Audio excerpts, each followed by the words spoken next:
دوستو ایک طرف تھی دنیا کی ناقابل تسخیر سپر پاور اور اس کے اتحادی جس میں اسرائیل اور میڈل ایسٹ بھی شامل تھا، دوسری طرف تھی ایرانی رجیم۔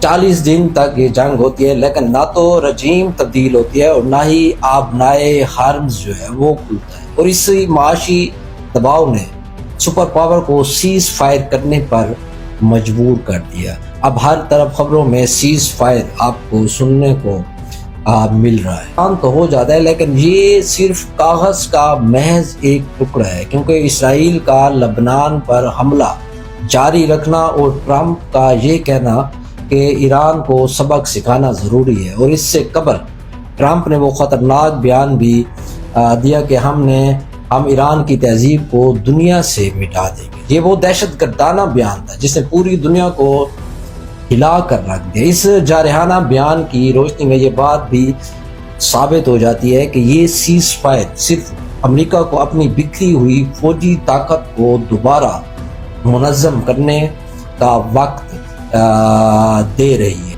دوستو ہم جس دور میں جی رہے ہیں اسے تاریخ دان جو ہیں وہ خونی تضادات کا عہد کہیں گے، اور ایسا انہیں کہنا بھی چاہیے۔ ایک طرف اسلام آباد کی میز پر سیز فائر کے کاغذات رکھے اور دوسری طرف سمندروں میں جنگی بیڑے ایک دوسرے کے سامنے دوستوں کھڑے ہیں۔ سوال یہ ہے کہ کیا واقعی سیز فائر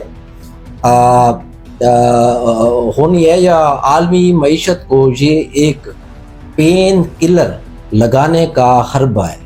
اس پوری کشمکش کی بنیاد سرمایہ دارانہ یعنی کیپٹلزم کا وہ بحران ہے جس کا علاج اب صرف جنگ میں ہی ممکن نظر آتا ہے۔ دنیا کے تمام معیشت دان جانتے ہیں کہ ڈالر کی جو ساکھ ہے وہ گر رہی ہے، اور امریکی معیشت کو آکسیجن کی ضرورت ہے، اور دوستو وہ آکسیجن ہیں دنیا کے وسائل۔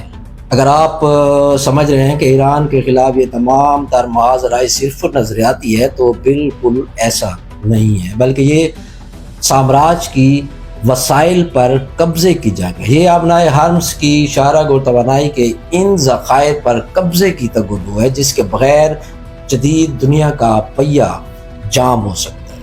سیز فائر کا حالیہ ڈرامہ کیا ہے جس کو بہترین سفارتکاری سے تعبیر کیا جا رہا ہے؟ دنیا جانتی ہے کہ امریکی ریاست کا کردار دوسرے ملکوں پر قبضے کے لحاظ سے کیا رہا ہے۔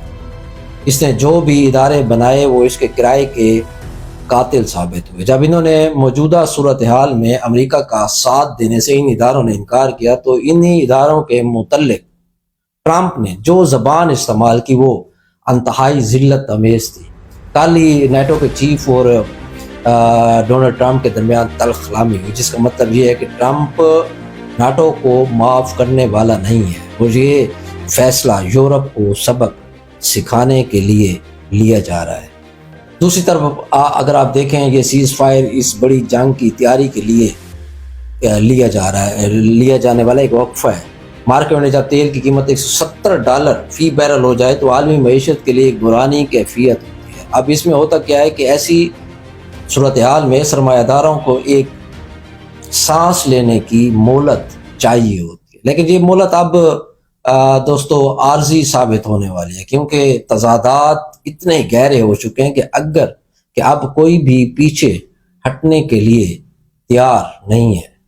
ہم نے وسائل کی بات کی لیکن آج ہم اس اخلاقی دلدل کی بھی بات کرنا چاہیں گے جس نے وائٹ ہاؤس کے در و دیوار جو ہیں وہ ہلا کر رکھ دیے۔ جس وقت دنیا تیسری عالمی جنگ کے خوف میں مبتلا تھی، اس وقت میلانیا ٹرمپ جو صدر ٹرمپ کی بیوی ہیں اور خاتون اول ہیں، اس نے وائٹ ہاؤس میں کھڑے ہو کر ایپسٹین نیٹ ورک کے حوالے سے ایک ایسی پریس کانفرنس کی جس نے پوری دنیا کی توجہ جنگ سے ہٹا کر ایک نئی سمت کی طرف موڑ دیے۔ میلانیا کا یہ کہنا کہ ایپسٹین اکیلا نہیں تھا اور متاثرہ خواتین کو پبلک ٹیسٹمنی یعنی گواہی کا موقع دینے کا وہ مطالبہ کر رہی تھی۔ دراصل اس عالمی اشرافیہ کے لیے بھی ایک کھلا چیلنج ہے جو ایپسٹین جزیرے کے گناہوں میں شریک رہے ہیں۔ میلانیا کی اس پریس کانفرنس کی ٹائمنگ جو ہے وہ بہت اہم ہے۔ کیا یہ محض ایک اتفاق ہے کہ جب ٹرمپ ایران کے محاذ پر شدید تنقید کا سامنا ہے اسے، تو میلانیا نے ایک ایسا پرانا زخم کھول دیا جو پوری اسٹیبلشمنٹ کو اپنی لپیٹ میں لے سکتا ہے۔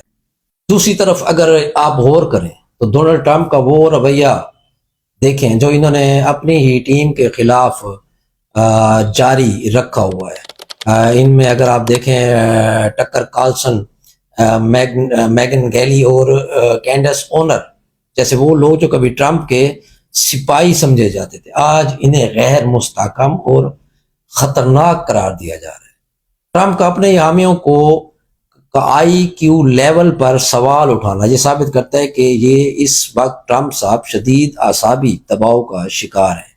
جب ایک سپر پاور کا صدر اپنے ہی گھر میگا موومنٹ جیسی بغاوت کا سامنا کر رہا ہو تو اس کی طرف سے ایران کو تہذیب مٹانے کی دھمکی دینا خطرناک ہو جاتا ہے۔ ٹرمپ کی اندرونی سیاست بھی دوستو بحران کا شکار ہے۔ اس وقت 85 ڈیموکریٹس مواخذے یعنی امپیچمنٹ کا مطالبہ کر رہے ہیں۔ ایسے میں میلانیا کی پریس کانفرنس نے پوری دنیا کی جو توجہ ہے وہ ان سرخیوں کی طرف بڑھا دی۔ اب لوگ تیسری عالمی جنگ کے بجائے ایپسٹین اور میلانیا پر بحث کر رہے ہیں۔ ایک ایسا کلاسک سموک سکرین ہے جس ہے تاکہ جنگی ناکامیوں پر پردہ ڈالا جا سکے۔ دوسری طرف انسانیت کا قاتل اور نسل پرستانہ عقائد رکھنے والا نتن یاہو ہے۔ اس کی حکومت اپنی بقا کے لیے انتہائی دائیں بازو کی جماعتوں جیسے بن گویر اور اسموٹرچ کی محتاج ہے۔ یہ اتحادی ہیں جو دھمکی دے رہے ہیں کہ اگر نتن یاہو نے لبنان یا غزہ جنگ روکنے یا کوئی بھی رعایت دینے کی کوشش کی تو وہ اس کی حکومت گرا دیں گے، یعنی جس کا صاف مطلب ہے کہ نتن یاہو ایک طرف عوامی دباؤ اور دوسری طرف اپنی حکومت بچانے کی مجبوری کے درمیان پس رہا ہے۔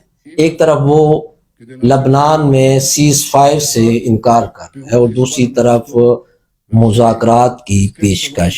دوستو یہ دونوں باتیں بظاہر الٹ لگتی ہیں۔ بنجامن نتن یاہو کا یہ متضاد بیان دراصل سرمایہ دارانہ سفارتکاری اور جنگی حکمت عملی کا ایک ایسا نمونہ ہے جسے ہم جارحانہ امن یا جس کو مہذب زبان میں ایگریسو پیس ہم کہہ سکتے ہیں۔ اسرائیل اور امریکہ دونوں اس وقت شدید اندرونی خلفشار کا شکار ہے۔ میلانیا ٹرمپ کے بیانات اور امریکہ میں جاری سیاسی میل ڈاؤن نے اسرائیل کے لیے بھی خطرے کی گھنٹی بجا دی ہے۔ نتن یاہو جانتا ہے کہ اگر وہ اپنی مکمل سیز فائر وہ کر لیتا ہے تو اس کی اپنی حکومت کے اندر موجود انتہا پسند گروہ بغاوت کر دیں گے، اس لیے وہ جنگ کو جاری رکھ کر اپنی بقا کو یقینی بنانا چاہتا ہے، جبکہ امن کا نام لے کر وہ عالمی برادری کو خاموش رکھنے کی کوشش بھی کر رہا ہے۔ اور ٹرمپ کا کردار بھی دوستو اس سے کو مختلف نہیں ہے۔ تیسری عالمی جنگ کے خدشات اب محض سرحدوں تک محدود نہیں رہے، اب بلکہ یہ وائٹ ہاؤس کے اندر ایک ایسی سول وار کی صورت اختیار کر چکے ہیں۔ ایک طرف امپیچمنٹ یعنی مواخذے کی تلوار لٹک رہی ہے اور دوسری طرف میلانیا کا ایپسٹین والا بیان اور تیسری طرف وہ ادھوری جنگ جس کا ایندھن بننے کے لیے عام انسان کو تیار کیا جا رہا ہے۔ دوستو یاد رکھیں، جب بھی طاقتوروں کے گناہوں کی فائلیں کھلنے لگتی ہیں وہ ہمیشہ بارود کا دھواں ہی پھیلاتے ہیں تاکہ لوگوں کی آنکھیں اس میں چندیا جائیں۔ یہ سیز فائر، یہ پریس کانفرنسز اور یہ بیانات دراصل اس بڑی تباہی کا پیش خیمہ ہے جس کی قیمت ہم سب کو چکانی پڑے گی۔